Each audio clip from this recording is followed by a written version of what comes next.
A reading from the book of Psalms. Have mercy on me, O God, according to your steadfast love, according to your abundant mercy. Blot out my transgressions. Wash me thoroughly from my iniquity. And cleanse me from my sin. For I know my transgressions. And my sin is ever before me. Against you, you alone have I sinned, And done what is evil in your sight. so that you are justified in your sentence. And blameless when you pass judgment. Indeed, I was born guilty. A sinner when my mother conceived me. You desire truth in the inward being. Therefore teach me wisdom in my secret heart. Purge me with hyssop, and I shall be clean. Wash me, and I shall be whiter than snow.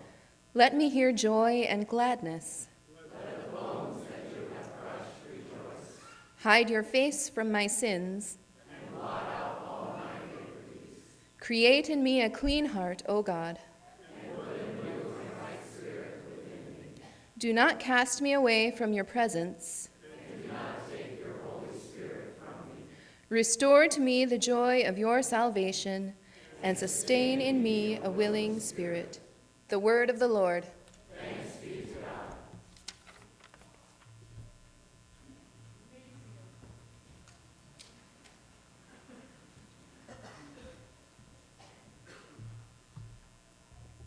Well, good morning, everyone.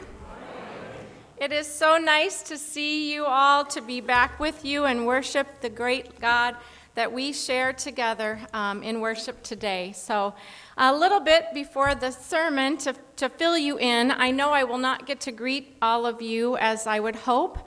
I pretty much need to leave after worship quickly because I have another worship in Illinois to lead this afternoon. So I've got a 3.5-hour drive. So if I'm not able to greet you each individually, please know that my heart is with you now and always. And thank you for all the prayers. And it's such a great thing to be back amongst you all. Currently, I'm serving as a chaplain both for Luther Oaks, which is a senior living community in Bloomington, Illinois. We have about 140 residents and 100 staff members, of which I am the chaplain full-time. And then I also, full-time, but then I also am a hospice chaplain for one of the hospital's hospice programs.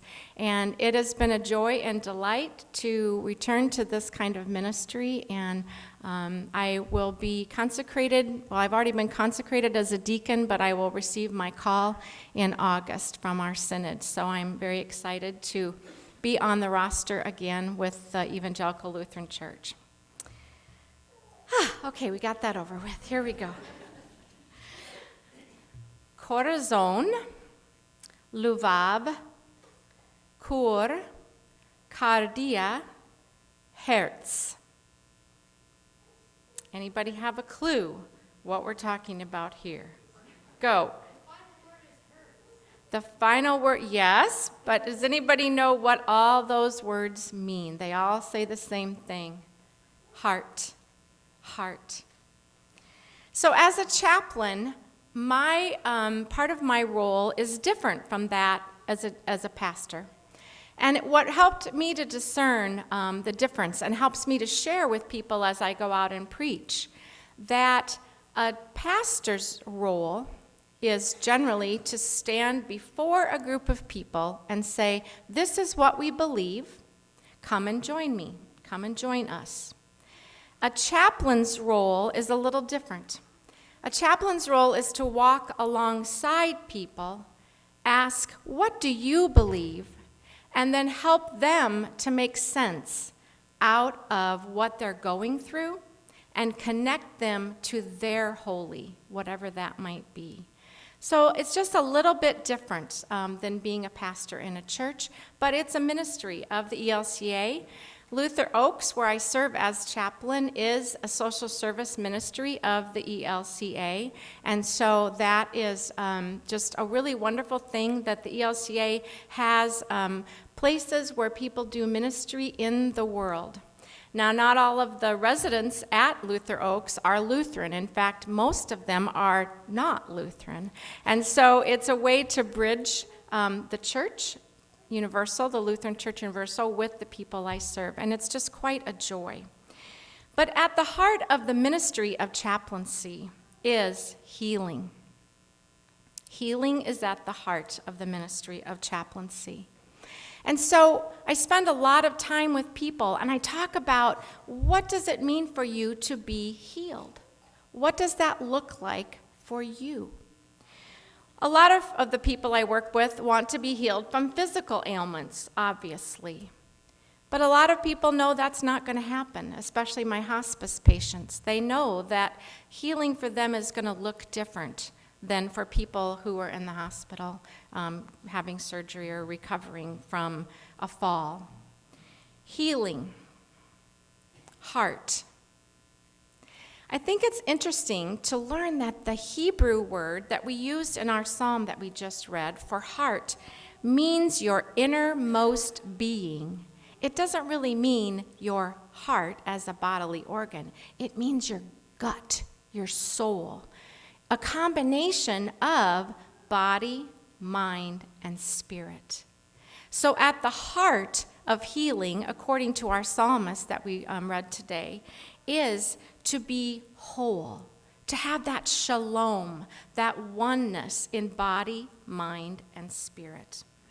And of course, for us, at the core of all the healing that we hope as Christians is to be made right with Jesus. And how does Jesus go about healing? Well, we know from the stories in Mark. A few weeks ago, we read the Gospel of John, where Jesus cast the demons out of the Gerasene man, that healing for Jesus was something that he did. But what about healing of the physical body or the mind or the demons or whatever you want to equate that story with? What if that can't happen? What if that doesn't happen? What if the person's prayer, maybe your prayer, maybe a prayer of a loved one that you've known, has been over and over and over, please bring healing. Please let my body be restored. But what if that doesn't happen? Does that mean that that person that is with me or in front of you or in your family or you yourself is not healed? Well, that's why I like this version of the psalm, because the word heart, create in me a clean heart or a healed heart, does not necessarily mean a physical healing. It means that shalom, that body, mind, and spirit. So for people in hospice that I sit with, they know that they're not going to be healed in their physical ailment. But they can be healed when you think about mind and spirit as part of that healing. A change of heart when we're affected by an illness or anything that happens to us, anything, any grief or ailment within our lives, a change of heart or attitude is what these people, you, us, we all can experience as healing. A change of heart. And that's what our psalmist is talking about. That's what our psalmist is talking about, a change in your attitude towards the problems that are coming your way. We all have problems that come our way, not necessarily physical ailments, but we all can have a change in attitude which will help us be healed in mind and spirit. Jesus healed by doing the miracles and by actually healing the people. But we know in our life that's not always possible. We can hope, though, and I'm sure that God and Jesus wants us to have that hope. But a change of heart by remembering that Jesus has already healed us through his life and death and resurrection, and that we share in that death and resurrection. We are already healed. What does it take to be healed in body, mind, and spirit? A change of heart. At the heart of healing is a changed heart. And I've seen this happen over and over. I want to share with you just a couple stories about how healing has happened in the people that I've been working with, because I think stories are a great way to touch into the story of what Jesus is for us. One of the gentlemen at the senior living community where I work is probably mid-90s. I've never really asked him for sure, but I know he's a World War II vet, and he saw action on Iwo Jima, so I'm sure he had some interesting military experiences. He is a feisty guy. That's all I can use to describe him. He is Roman Catholic. He was married for 62 years before his wife died. He has 7 children, but he's lost 2 of his children to illness. And yet here's this man who shows up out of his apartment with his walker, shuffling along with that feisty heart, that feisty changed attitude. And he plays euchre every Thursday at 2:30. This is, for him, part of a change of heart and attitude. And one day after and I might have joined them a couple times at the euchre table, just saying, because that's part of my ministry. Yeah, I think. So after the euchre game one week, and I'd gotten to know him a little bit, I said to him as we were walking back down the hall together, I said, Bill, what is it that keeps you going? You've lost 2 children. You served in World War II. You have lost a wife of 62 years, and yet you keep showing up for euchre. You show up for the Catholic worship services that we have, for communion. You show up at dinner with a smile every evening. And he looked at me, and he stopped, and he looked at me, and he said, Chaplain, that's what they call me, Chaplain. I know. It's a little easier. I know, right? But it stuck, and it wasn't my idea, but it stuck. But he looks at me, and he stands with his walker, and he looks at me, and he gets quiet for a little bit, which is not like Bill. So he gets quiet for a little bit. He says, Chaplain, I believe that your life is kind of like a euchre game. You got to play with the cards you're dealt with. That, for him, was a change of heart. His attitude had helped to heal him through all these losses he's experienced and all the battles and the things that have happened in his life. He says, you just got to play with the hand you're dealt. Pretty cool guy, that Bill. Other ways that people are healed that I have seen in my ministry as a chaplain.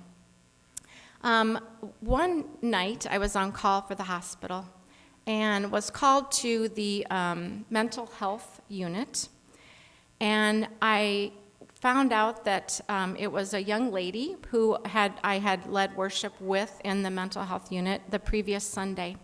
She was about 19, and that evening or early morning she was experiencing a psychotic break or some type of traumatic event with her mental health, and she was beside herself.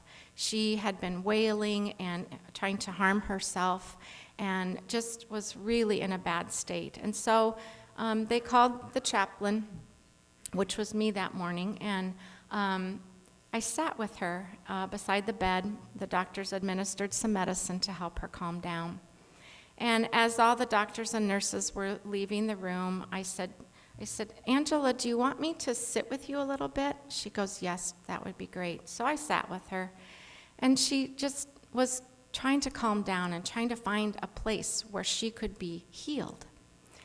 And she looked around the room, and she was looking in every corner. And I said, Angela, what are you looking at? What do you see? She said, angels. There are angels all over my room. And I said, and of course I'm looking, and I don't see anything, so I'm just like, okay. But I thought, let's go with this. And I said, what did they look like? And she described the angels she was seeing. Now, from worship that previous Sunday, I knew that Angela had a beautiful voice. I knew she was a Christian. And so as we sat together and the medicine kind of started to take effect, I started singing. All night, all day, angels are watching over me, my Lord. She chimed in with me, and after a few verses, she was sound asleep. So for Angela, yes, the healing came through the medicine, of course, but the healing for her came in that music, and that to her brought her a moment of healing. So there are many ways that we can experience healing, whether or not, maybe it doesn't happen in the physical sense. Maybe it comes through a change of attitude, or playing cards with others, or singing a familiar song. There are so many ways that we can be healed. But of course, the most important way is to remember that Jesus was a healer, that God is present with us in our suffering and our struggles, and that Jesus has already done the hard work of healing for us. We just need to have a change of heart, a change of attitude. Change is hard. How many of us are seated, actually I can tell you right now, who is seated in the same spot today that you were sitting in 2 years ago, the last time I was here? I can pretty much go, yep, yeah, right? So change is hard. We know that. We know that. It's easy to get stuck in, the ruts of the road. My dad, when he taught me to drive, when I was in the Iowa farm, central Iowa, growing up, he took me out on a gravel road, the first thing. And it was a nasty gravel road, as some of you have been on gravel roads. And I said, "Oh, Dad, look, there's already tracks for me to go drive down." He said, "Oh, no, don't go in the ruts, because when you drive in the ruts, you're going to get stuck. And in order to get out, you've got to do a hard, and then you could, I think he was really just scaring me, but it's true. When we stay in the ruts of the road or the ruts of our life, it's harder to change. It's harder to change and have that change of heart that is helpful for our healing. So there's a lot of roadblocks to our being able to change. But I think that the willingness to change comes in remembering that at the heart of healing is Jesus, and Jesus has already been there. Jesus has already healed us. All we need to do is open our hearts, open our attitude, be willing to be healed in body if possible, if not, in mind and spirit. And that is what is at the heart of healing. It's tough. It's tough to feel like you're being healed when you're struggling. I've watched patient after patient struggle with acceptance of where they're at in their physical health. But you know what? It's a pretty awesome and honoring thing to be there, to walk alongside the patient who has been healed in mind and spirit, whether their body cooperated or not. Because then they understand and they appreciate the fullness that life has given them. And that sometimes, even though it's hard, in our suffering, we are healed because it takes our eyes upon Jesus and it takes a change of attitude. So healing involves a lot. Listening to your heart, listening to God's heart, being willing to change, and most importantly, to remember that Jesus is the heart of healing. I'd like to close today with a couple songs that are very meaningful to me and have helped me in my journey to feel that wholeness and that healing of Jesus.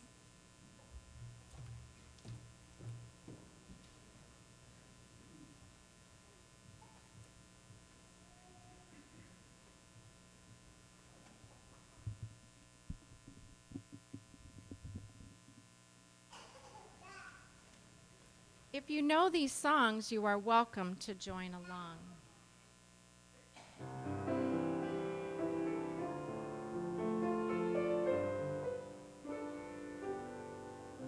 Change my heart, O God, make it ever true. Change my heart, O God, may I be like you. You are the potter, I am the clay. Mold me and make me, this is what I pray. Change my heart, O God, make it ever true. Change my heart, O God, may I be like you. Create in me a clean heart, O God, that I might serve you. Create in me a clean heart, O God, that I might be renewed. So fill me and heal me and bring me back to you.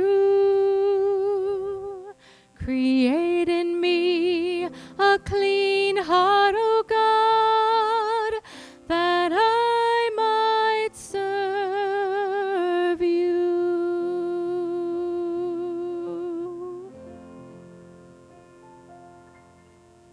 And all God's people said, Amen.